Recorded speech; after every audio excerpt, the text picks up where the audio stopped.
Wow, I've been isekai'd. Oh, I'm a spider. Well, time to hit the old reroll.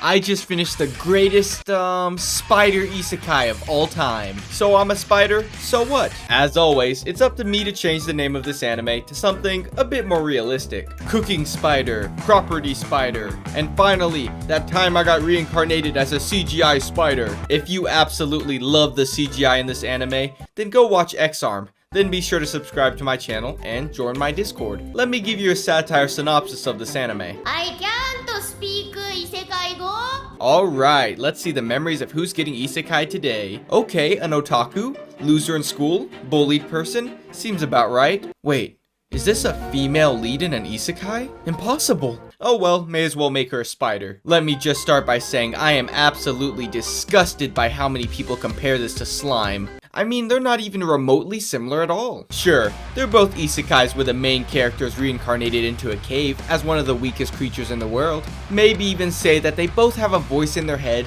that helps them to select skills when leveling up. They both even level up by eating things. You can even argue that they both have other humans reincarnated into that world that the protagonist must protect. Wait a minute.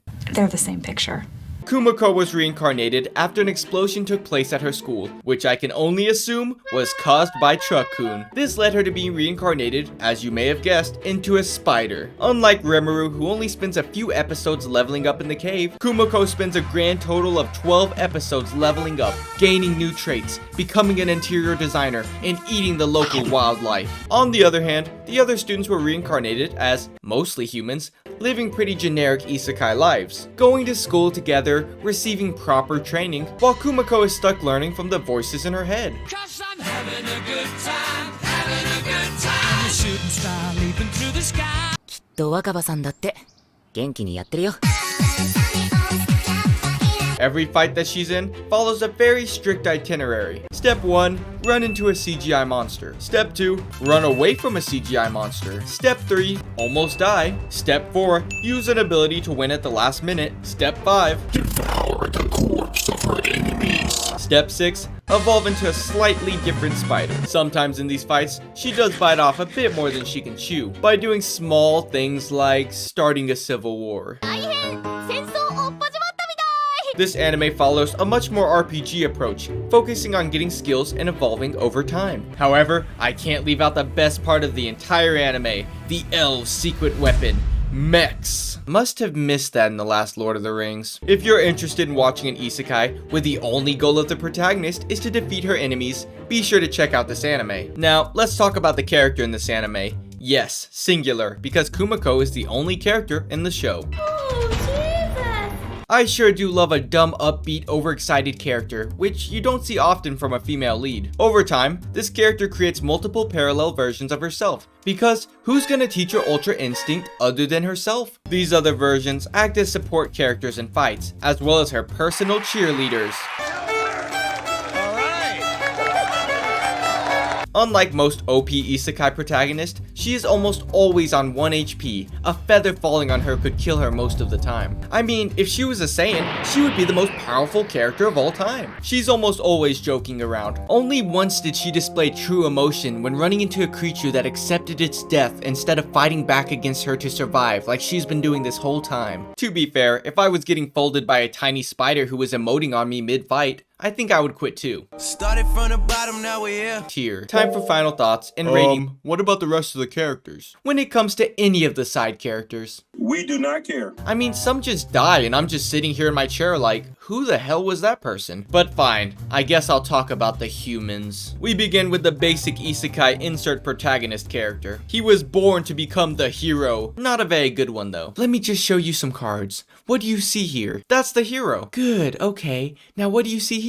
Oh, that's trash. I mean, he's basically just a budget shiro with no personality, a stupid hero complex, and of course, plot armor. This man solves all of his problems by thinking, what would my brother do? You may not have noticed this, but I haven't said his name all video because I don't remember it. Forgot about already tier. Look, it's Hugo, and man, he's just a really bad guy because you know bad guy for reasons that made him a bad guy. He was isekai'd here with the others, and Kumiko, how would you describe him?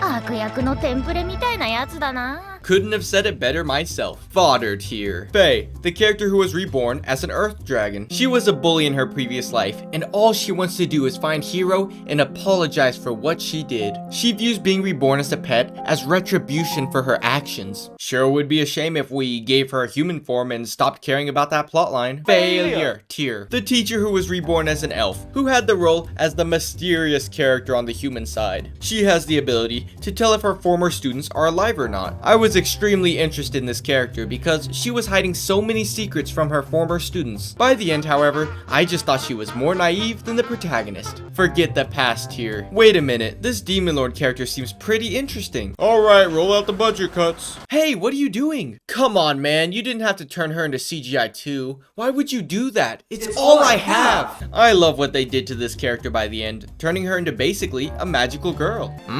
Sense the spider in you, I do. Time for final thoughts and rating the anime. The characters are all basically garbage, with the exception of Spider-Woman. Until now, I have never seen a single character carry a show more in my life, and it wasn't just her personality. In all of my channel's history, I have never praised just a singular voice actor, but Aoi Yuki did some of the best voice acting, which really shouldn't surprise me considering she voices the best girl in all of anime, Mammy. Wait, that was just a joke. I love some good fan service, but having little to no fan service in this anime was pretty refreshing. The plot is so great for one reason: the mystery. There are so many unknowns in this world that keep you hooked, is what I would like to say if light novel readers didn't make it their full-time job to leave vague spoilers in the comment section, like, I hope you guys don't get attached to that character because she will change very soon. Please sign my petition to ban these people from commenting. Many people do hate the human storyline, and while I do hate the characters, I do think that this part of the story is necessary. The point of it is to build a connection between the two stories, and have you tried just watching the spider parts only? It's all just constant fighting that all repeats the same formula. But because the human part is so boring and the characters suck, it's definitely the worst part of the anime, even if it is necessary. The animation.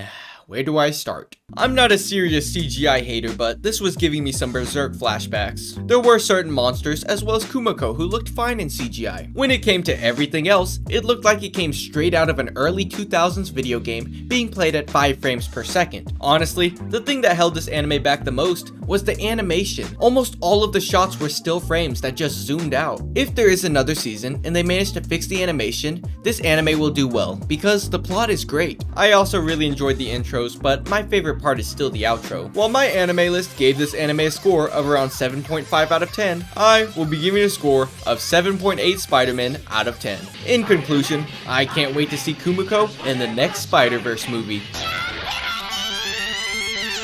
Hello, Outro Lunar here. Click here if you want to see my channel. Click over here if you want to see my most recent video. Click over here if you want to see the recommended video. Alright, bye.